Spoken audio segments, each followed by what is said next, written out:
Hej med jer. Vi går alle sammen rundt og forestiller os ting hele tiden. Hvad skal vi spise i aften? Hvad skal jeg lave i min sommerferie? Hvordan skal jeg holde en fed fest for mine venner i weekend? Og hvordan kommer selve aftenen til at forløbe? Det at forestille sig noget er altså helt indgroet i os som mennesker. Men det er også en kompetence, som man kan træne og arbejde med professionelt og i sine projekter, når man gerne vil skabe værdi i verden. For eksempel er vi rigtig gode i de her år til at gå og sige, hvor det er galt det hele kommer til at gå med klimaforandringer, oversvømmelser, tab af arter osv. osv.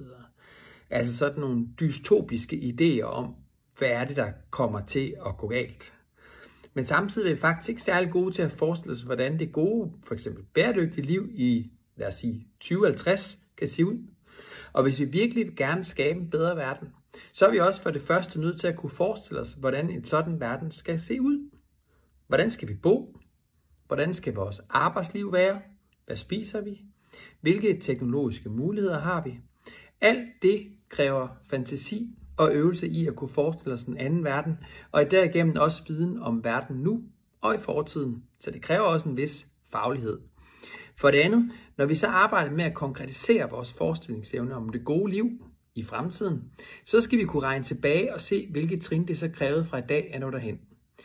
Det at kunne gøre det, kan du finde en masse øvelser, opgaver og viden om i det her kapitel.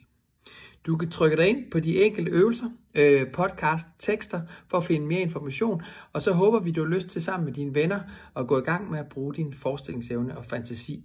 God fornøjelse med hele kapitlet. Hej hej!